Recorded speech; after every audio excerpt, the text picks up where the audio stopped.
Crafty friends, it's Jess for Mint Owl Studios Mint Mondays. I am here with a card featuring scripty sentiments and outrageous owls from Mint Owl Studio.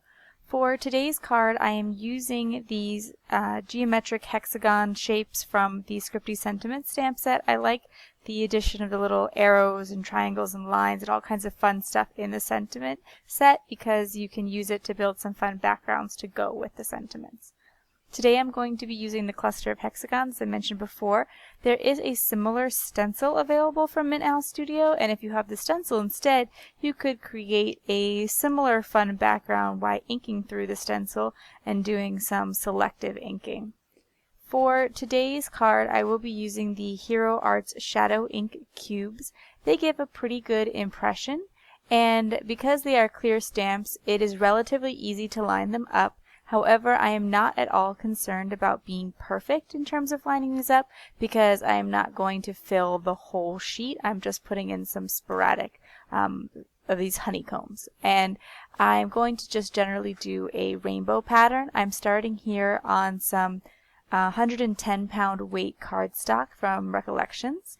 And I folded my card base, a standard A2 size card, and I am just going to be doing the stamping directly onto the card base. Now that might seem a little risky because if you mess up, you have, the whole card is there. However, you can with clear stamps line it up and stamp again, or you can take something like a Fantastic and add a little bit of extra ink into a place where the inking wasn't perfect. However, I'm not worried about it being completely perfect, and so I'm basically just trying to get a good impression by stamping it down and leaving it there for a second. I've sped this up quite a bit, so it looks like I'm stamping really fast. However, of course, I'm not stamping this quickly. This is about, I think about 4 times the speed, in fact.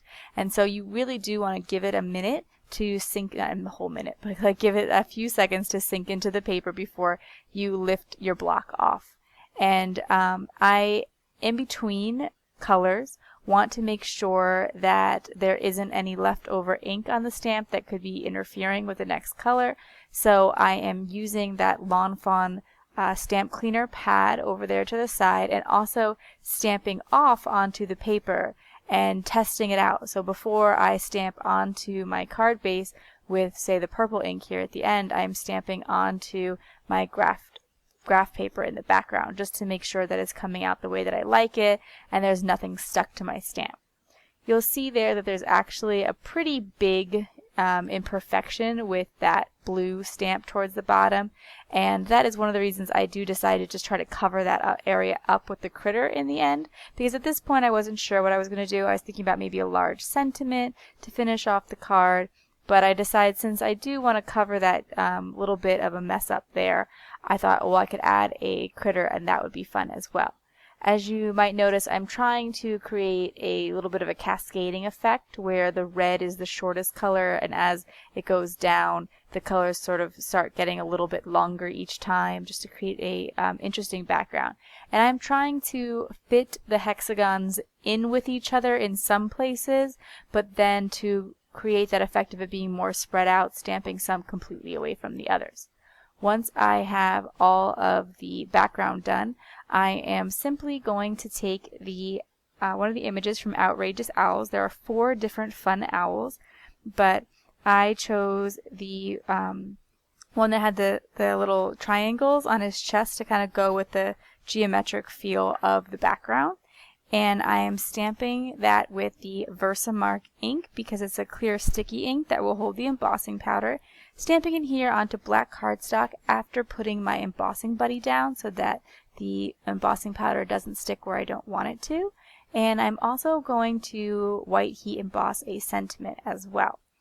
Even though I used the embossing buddy, I did find that there was some white powder where I didn't want it.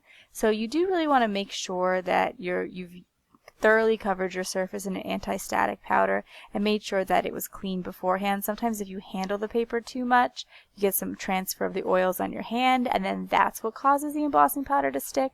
So if you're feeling like embossing powder is sticking where you don't want it, that could be one of the culprits as well.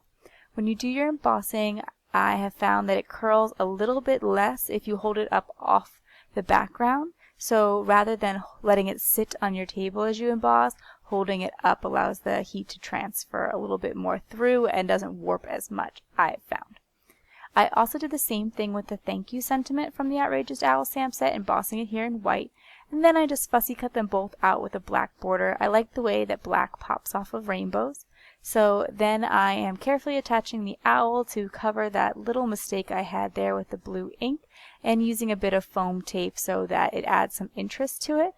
And then I thought I was finished, but I said, why not just round the corners there for a little extra detail? When you're trying to keep a card clean and simple, it's even small things like that can make it have just a slightly more finished look. So I'm taking this corner chomper from We Are Memory Keepers and rounding the bottom corners only. And that is it for my card today. If you like this video, please give it a thumbs up. If you are interested in more crafting tutorials featuring Mint Owl Studio, be sure to subscribe to this channel and check the links in the video description to find these products or join the Facebook group for Mint Owl Studio. Thanks for watching. Bye.